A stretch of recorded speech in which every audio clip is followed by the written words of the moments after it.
বিমানবন্দর থেকে স্নানঘাট গ্রাম পর্যন্ত হামজা চৌধুরীকে এক নজর দেখতে মানুষের ছিল উপচে পড়া ভিড়। দুদিন পেরিয়ে গেলেও কমেনি উন্মাদনা। এরই মধ্যে বাংলাদেশ ক্রিকেট দলের সাবেক অধিনায়ক মাশরাফি বিন মুর্তজা সামাজিক যোগাযোগ মাধ্যম ফেসবুকে পোস্ট দিয়ে হামজাকে স্বাগত জানিয়ে স্ট্যাটাস দিয়েছেন। 18 মার্চ মঙ্গলবার রাতে নিজের ভেরিফাইড ফেসবুক পেজে হামজাকে স্বাগত জানিয়ে স্ট্যাটাসে তিনি লেখেন, বাংলাদেশের ফুটবলে আপনাকে স্বাগত হামজা দেওয়ান চৌধুরী। আপনার আগমনে প্রথম প্রেমের সেই রোমাঞ্চ যেন আবার টের পাচ্ছি, যে প্রেমের নাম ফুটবল। আমাদের ছেলেবেলায় শৈশব কৈশোরে ফুটবল ঘিরে যে উন্মাদনা ছিল, কয়েকদিন ধরে বাংলাদেশের ফুটবলে যেন দিনগুলোই ফিরে এসেছে। মাশরাফি লেখেন, ইংলিশ প্রিমিয়ার লিগে খেলা একজন ফুটবলার আমাদের দলে খেলেন, লেস্টার সিটি বা শেফিল্ড ইউনাইটেডের খেলায় তার নামের পাশে আমাদের দেশের নামও উচ্চারিত হবে। এই দেশের জন্য এটা বড় পাওয়া। আপনার প্রতি কৃতজ্ঞতা।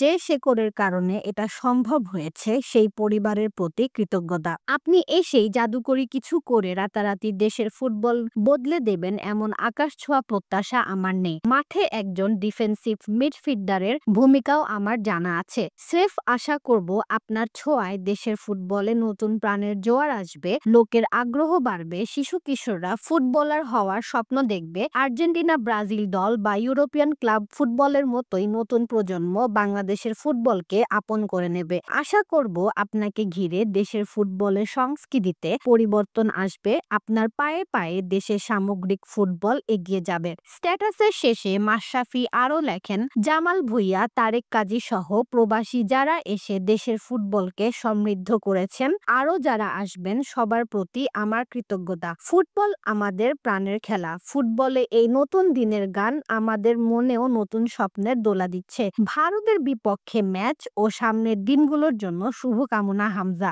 শুভকামনা বাংলাদেশ ফুটবল দল।